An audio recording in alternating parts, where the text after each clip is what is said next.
Après, c'est vrai que ceux qui ont vraiment un côlon irritable, ils doivent faire attention, quoi. Ils doivent le manger différemment, mais la cuisson a aussi un impact énorme. Hein. Tu parlais de la glutamine, mais est-ce que les fibres aident aussi là-dedans ou... Non, les fibres, c'est vraiment pour le microbiote. Oui. La barrière de l'intestin, là, la glutamine est super intéressante. 9 sur 10 femmes que je vois en consultation qui ont ces règles ont un impact sur les intestins. Allez, je veux dire, du magnésium oxydé a un impact laxatif énorme aussi. Donc, moi, si je suis les règles de intuitive eating, je mangerais quand même chaque soir Madame Blanche, quoi. Donc, pour le soir, justement, pour bien dormir, au niveau de la digestion, qu'est-ce que tu conseilles? Manger tôt, quoi. Nous, on est flamandes, on dit tout le temps manger comme les Flamands, à 6 h du soir. À Paris, c'est à 9 h, c'est tard. Coucou. Coucou, Welcome Roxane. back. Welcome back. Aujourd'hui, on va parler des fibres. Pourquoi manger des fibres, c'est important. Ouais. À quel point ça a un impact sur notre microbiote, mais aussi pourquoi beaucoup de femmes, par exemple, mangent beaucoup de fibres, mais pourtant ne se sentent pas bien. Donc du coup, oui, c'est quoi déjà, pour commencer, c'est quoi les fibres? Il y a les fibres naturellement solubles et insolubles. Donc ça, c'est déjà une grosse différence. Les fibres solubles, souvent, ont un effet bulk, donc sont moins agressifs. Ouais. Tandis que les fibres insolubles sont plutôt agressifs, plutôt. Agressifs, je veux dire, ils peuvent irriter le côlon. C'est ça que je veux dire avec agressif, en fait. Mais ils sont aussi importants. Oui. Après, c'est vrai qu'il y a des gens qui sont hypersensibles. Hein? Par exemple, quand ils mangent des oignons ou quand ils mangent des choux de Bruxelles, pas tout le monde arrive à les digérer. Et donc ça, ce sont des exemples donc, de fibres insolubles. Solubles, ça c'est soluble. Oui, ça c'est soluble. Mais même soluble, ça pourrait être quand même... Il y a des gens qui peuvent avoir... qui sont plus sensibles que d'autres. Ça, c'est normal aussi. Il y a aussi la longueur de l'intestin. On en parlait lors du dernier podcast. Il y a le stress qui joue un impact. Il y a aussi... ça, souvent, c'est la raison qu'on élimine. Hein, lors de la puberté, on commence à éliminer déjà. Hein. Éliminer des fibres? Non, certains nutriments. Donc, par exemple... Oui, tu es à l'école, une fois tu n'es plus obligé de manger, de terminer ton assiette. Ouais. Donc rapidement, tu arrêtes de manger les choux de Bruxelles. C'est un exemple très concret parce que c'est souvent pas aimé chez les enfants.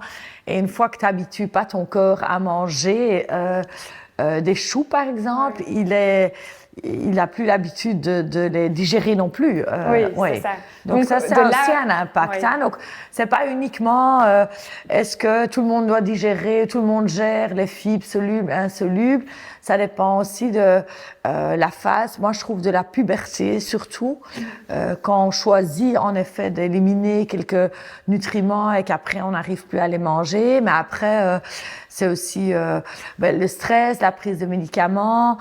Oui, je pense le leaky gut qui se passe très fréquemment. Donc c'est vraiment l'intestin qui a vraiment un leaky gut, quoi. Les cellules sont plus intactes. Donc il y a une absorption des vitamines qui se fait différemment. Donc tout ça a un impact, oui. Donc je ne sais pas te répondre, l'une personne pourquoi digère les fibres solubles et l'autre pas. Ça peut aussi évoluer. Hein? Oui. Ça allait être ma question. Comment est-ce qu'on peut faire en sorte de réapprendre à introduire certains aliments qu'on a peut-être éliminés à l'époque? Il faut faire des tests ou est-ce que vraiment il faut écouter son corps? Il y a quand même des choses qu'il faut tester. Hein. Il y a quand même les gluten, par exemple. Les gluten, c'est la protéine, en fait, des glucides. Hein. Elle a vraiment, chez beaucoup de gens, quand même, elle cause quand même des ballonnements. Après, être intolérant au gluten, c'est pour ça que moi, je suis pas hyper fan de tous ces tests. Il y a qu'à 1% de la population. Après, moi, je suis pas du tout intolérante au gluten. Je suis pas celle qui va manger deux, trois tartines de pain frais. Tu vois, le pain frais, quand même, cette mie peut vraiment tomber assez lourdement sur l'intestin. Hein. Après, le gluten, c'est aussi un sujet encore... dans les fibres qui est encore, je dirais, différent parce que le blé aujourd'hui n'est plus ce qu'il était à l'époque. Donc du coup, on a plus du mal à le digérer en fait par rapport au gluten d'avant. Enfin, je sais pas quelle est ton opinion là-dessus ou ton point de vue là-dessus. Mais en effet, il faut aujourd'hui, en tout cas, je crois pas exagérer dans cette prise de gluten. Non, non, absolument. Moi, le gluten peut en effet causer des inflammations. Donc, moi, je pense aussi avec modération, mais ça, c'est avec tout, en fait. En effet. Pareil, le lactose. Les Asiatiques, ils supportent pas le lactose, hein? Donc il y a quand même une partie génétique aussi. Oui, et puis il y a quand même des nutriments qui peuvent vraiment endommager les intestins. Je pense à la caféine, à l'alcool, fumer ou non, parce qu'on parle toujours du stress, mais fumer a un impact aussi sur les intestins. Donc après, moi, je trouve qu'il faut manger riche en fibres. Oui. Mais on ne sait pas manger riche en fibres si on boit, par exemple, pas d'eau. Ça pourrait avoir un impact énorme, quoi. Hein? Ça pourrait même constiper. Oui, parce qu'il y a un effet bouchon, en fait, qui se crée, du coup, à ce moment-là. Oui. Donc, oui, en fait, ces fibres ont besoin de l'eau aussi pour être bien digérées, il me semble. Oui, en effet. C'est pour ça que les fibres solubles sont plus intéressantes. C'est pas plus intéressant, elles sont complémentaires, mais en effet, ça absorbe l'eau, on les trouve plus dans les légumes. C'est complémentaire, c'est pas tout à fait juste ce que je dis, parce que l'un aussi nourrit les intestins, comme les fibres insolubles ont quand même un impact sur le microbiote aussi, donc, oui. Ok, et à quel point est-ce que les fibres ont un impact sur le microbiote? Ça m'intéresse. Oui, ça nourrit, hein, les fibres nourrissent au fait les probiotiques, donc les bonnes bactéries. Les bonnes bactéries, oui, absolument, oui. Après, je pense que tout le monde doit aussi écouter son corps. Je trouve que trop rapidement, on donne la diagnose du côlon irritable. C'est en fait pas vraiment une diagnose, hein, c'est une élimination des diagnostics. Et c'est comme ça que le médecin vient souvent à cette conclusion parce qu'il ne le sait pas.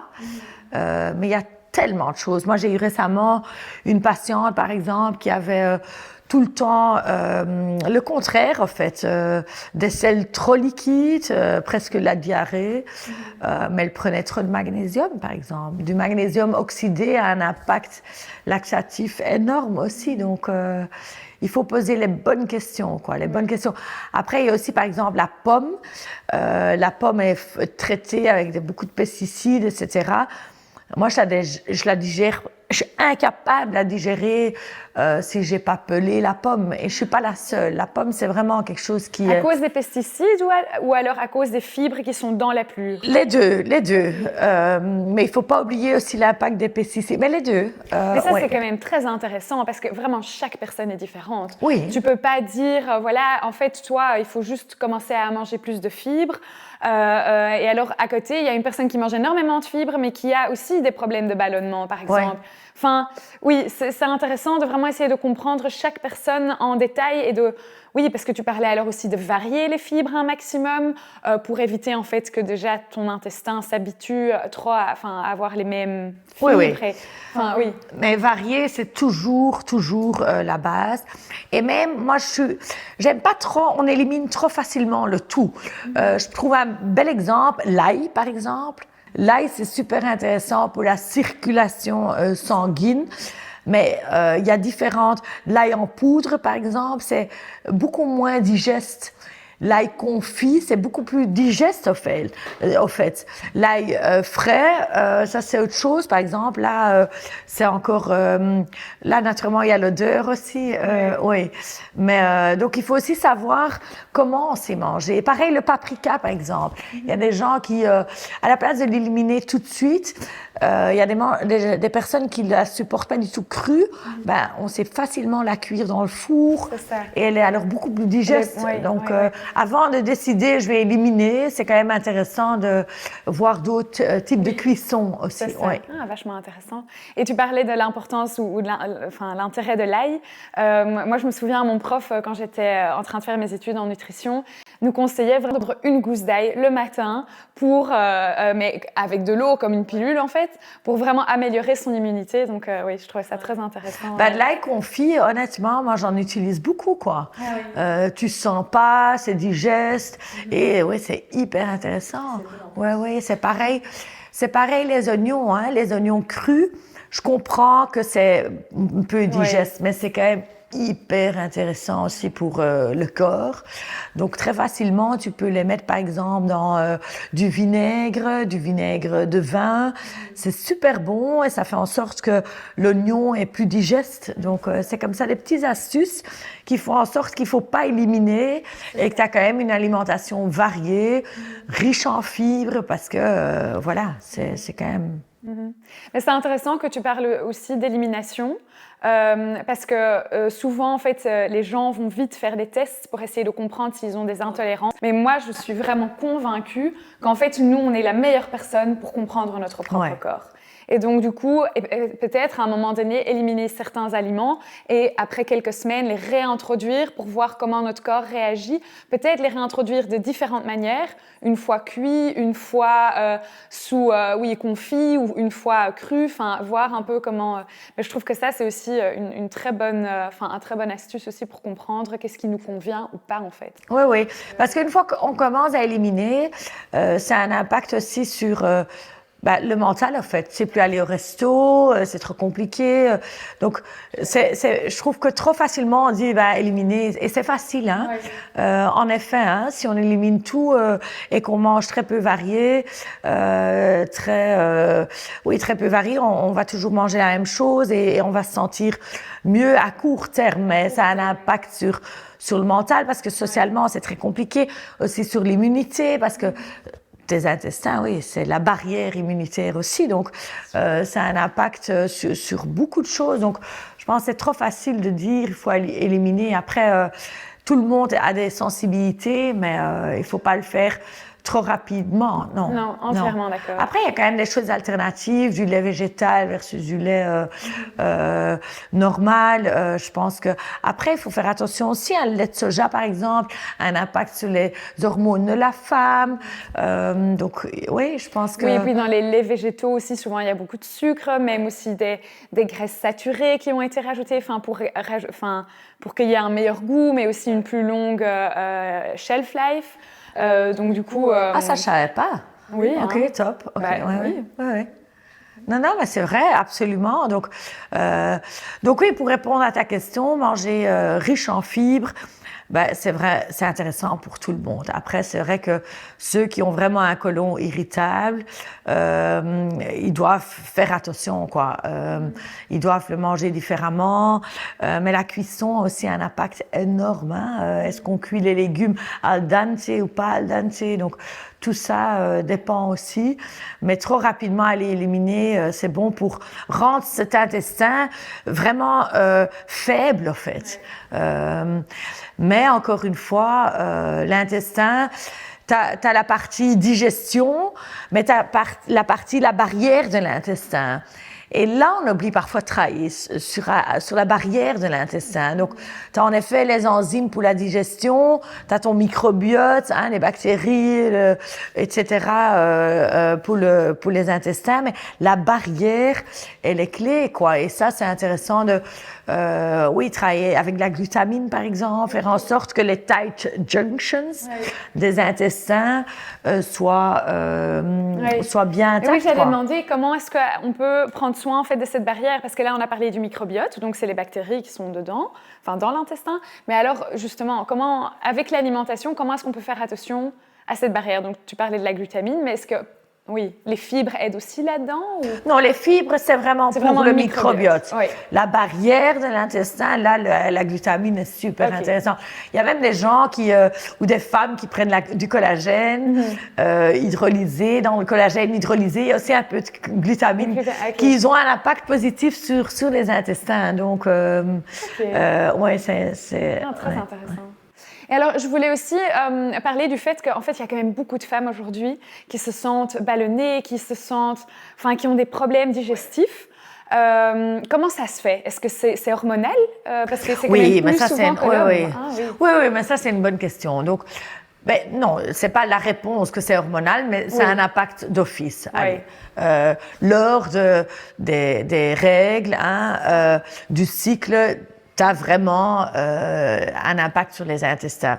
on a fait un podcast avec un prof gastro récemment et il disait que ça c'était que c'était pas vrai, que c'était pas prouvé. Sorry. Il y a peut-être pas d'études. Ouais. Je sais pas, j'ai pas checké, mais c'est le cas. Mais je pense que les femmes qui nous écoutent, à mon avis, elles peuvent en témoigner parce que, allez, en tout cas pour moi c'est le cas. Ouais. 9 sur 10 femmes que je vois en consultation qui ont ces règles ont un impact sur les intestins, allez, je veux dire. Donc ça, sur les selles, quoi. Donc il y a ça, mais il y a le stress aussi, donc la partie hormonale, la partie stress. Après il y a la partie aussi, la femme aime pas aller aux selles partout, quoi. Ouais. Donc, c'est déjà différent que les hommes, quoi. Ouais. Déjà, les hommes, quand ils partent en vacances, ils n'ont pas de problème d'aller au sel. La femme, c'est déjà, bon, où est cette toilette? Où est la toilette où personne va me déranger? Ouais, c'est quelque chose. Même mes enfants, quoi, 8 et 10 ans, ils veulent pas aller à l'école, quoi. C'est vrai. Donc, dès le jeune âge, il y a une gêne autour de ça qui est vraiment ennuyant. Oui, ça peut contracter aussi parce que ça stresse, oui. Donc, il y a d'office les hormones chez la femme qui ont un impact, ça d'office. Il y a les gènes. Et je pense aussi le ballonnement. On est plus sensible, mais on écoute un peu moins notre corps que les hommes. C'est bizarre à dire, mais je pense que les hommes, ou je pense, hein, c'est mon gut feeling. Hein. Là, j'ai non plus pas d'études, hein, mais on fait quand même des consultations. La femme a quand même plus du mal à emo-eating, manger parce qu'ils sont émotionnels ou parce qu'il y a le cycle, etc. Donc, on a aussi plutôt tendance à vouloir terminer cette assiette, tandis qu'un homme mange à sa faim plutôt. Il est plus carré à ce sujet. Intuitive eating. Oui, et puis la femme aussi, souvent, j'ai l'impression qu'elle est occupée, je sais pas, à faire un truc avec ses enfants et puis elle se dit en fait je vais aller aux toilettes mais je vais garder ça pour plus tard et puis en fait le fait aussi de se retenir c'est pas toujours positif. Non, mais ça c'est la cata, ça c'est le truc à pas faire en effet. Après qu'est-ce que tu viens de dire, c'est intuitive eating. C'est quand même très intéressant parce que le concept est pas mal. Ça veut dire que on réfléchit comment on mange, quand on a faim, quand on n'a pas faim, on peut tout manger. Après la femme a quand même beaucoup plus de fluctuations dans sa glycémie, elle a beaucoup plus ses cravings liés, hormonales. Donc, moi, si je suis les règles de intuitive eating, je mangerais quand même chaque soir Madame Blanche, quoi. Donc, et c'est ça, et si par exemple tu as un foie surchargé ou un déséquilibre quelque part dans ton corps, en fait, si tu commences à faire du intuitive eating, tu auras tendance peut-être à manger beaucoup plus de sucre, parce que en fait, tu es aussi naturellement attiré par ça à cause de cette résistance à l'insuline qui a été, créée par un foie surchargé, etc. Donc, c'est pas toujours et pour tout le monde une solution, je pense. Non, absolument pas. Après, qu'est-ce qui est intéressant? Je pense pas qu'il faut toujours se dire, je vais pas manger de dessert, quoi. Je trouve qu'il y a beaucoup de femmes qui sont super restrictives et sont mal dans leur peau, ça donne encore plus envie. Donc, moi, j'aime bien le concept de réfléchir à manger à moitié, quoi, partager un dessert, partager une entrée. Je trouve que ce concept est pas mal. Mais en effet, intuitive eating pour la femme, c'est pas évident. En plus, quand on est enceinte, par exemple, on a une certaine résistance à l'insuline, donc on a ces envies plus particulières. Mais le concept est pas mal. C'est vrai que si on a envie de manger un bout de viande, faites-le, ça c'est sûr. Souvent aussi, le corps sait ce qu'il a besoin. Donc, par exemple, si tu as envie d'un steak, c'est peut-être aussi parce que quelque part, il y a une carence en fer. Après, je pense qu'il y a 0 étude qui prouve que c'est juste. Mais souvent, j'ai quand même l'impression qu'il pourrait y avoir un lien.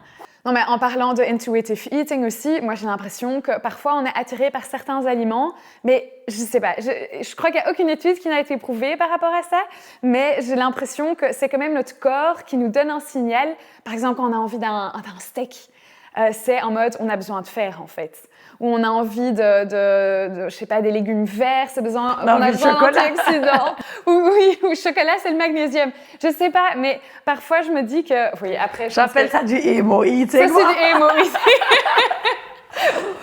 emo-eating. Non, moi j'aime bien utiliser le scientific eating. Moi j'aime bien manger avec quand il y a une certaine fonctionnalité, pas toujours, Oui. hein. Moi, j'aime bien aussi. Mais je préfère ce concept-là, en fait, que intuitive eating, c'est quand même, je trouve, très risqué de conseiller ça à tout le monde. Après, tout revient toujours à la même chose, qu'il faut varier, manger sainement, c'est comme ça, quoi. Mais j'aime bien ton concept de scientific eating. Oui. C'est vrai que moi aussi, quand je mange un truc où je me dis « Ah, là, c'est vraiment riche en antioxydants ou en minéraux, etc. » Genre un bon bone broth ou je sais pas, du cacao qui est riche en antioxydants. Je me dis « Ah, là, je fais vraiment quelque chose de bien pour mon corps. » J'adore, t'es contente quand tu manges du chocolat. C'est ça. C'est la meilleure, ça. Non, mais c'est top, ça. Moi, j'ai ça pareil quand je prends un petit vin de chambre. Non. Mais qu'est-ce que je voulais dire? Non, mais par contre, le scientific eating, bon, je vais parler un peu perso, mais c'est vrai qu'avant, moi, j'avais vraiment des problèmes de constipation. J'ai ça presque plus jamais. OK. Mais c'est bien vrai que je suis pas celle qui va manger, si je suis constipée, 2 croissants, quoi. Je fais ça, en fait, jamais parce que j'aime pas tellement, je vois pas l'utilité, mais je vais vraiment leur manger encore plus de graines de lin, encore plus de chia, encore plus de aider cette digestion, ouais, quoi. donc je fais quand même un effort, quoi. Oui, ou comme si je mange la viande, après c'est compliqué ça, mais j'essaye de faire attention de bien manger pour mon sommeil parce que j'ai du mal à bien dormir parfois, donc ça aussi c'est un impact énorme, quoi, hein. Manger trop tard ou trop lourd, du fromage fondu, vas-y, hein, pour dormir. Tout le monde est différent aussi, mais ouais.